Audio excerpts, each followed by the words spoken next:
هذه المرثية كتب كلماتها الشاعر أصيل السريحي على لسان القيادة رؤوف المعمري والوحش علي القباطي، وهي رثاء في المرحوم محمد نجيب رحمة الله تغشاه. قروف يا حنين القلب من ذا الخطاب، يوم جاني خبر فرقة محمد نجيب.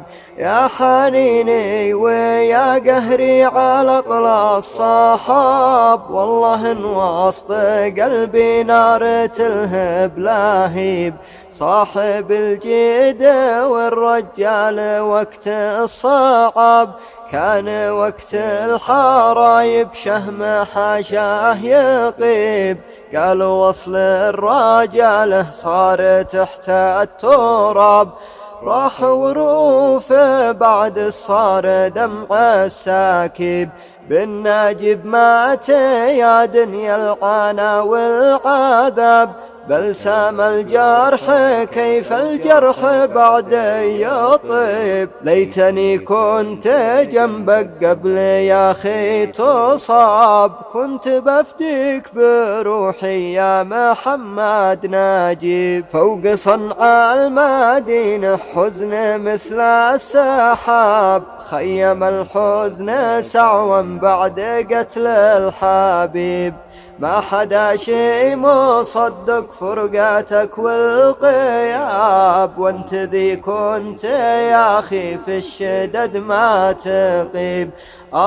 كم فارقون أخوه بعز الشباب، بعد فقد القوالي قد غازاني المشيب. حن قلبي حان من هو فقد للصواب، من زمان النوايب والغياب الصعيب. عهد لك يا محمد لو تطير الرقاب، ما نفلت لثارك يشهد الله الرقيب.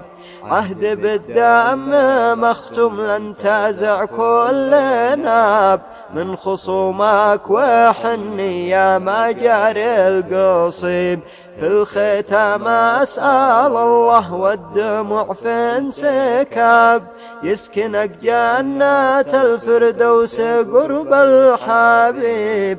والصلاة والسلام بعد ما في الكتاب، عن نبي والبيت في الشروق والمغيب. عن نبي والبيت في الشروق والمغيب.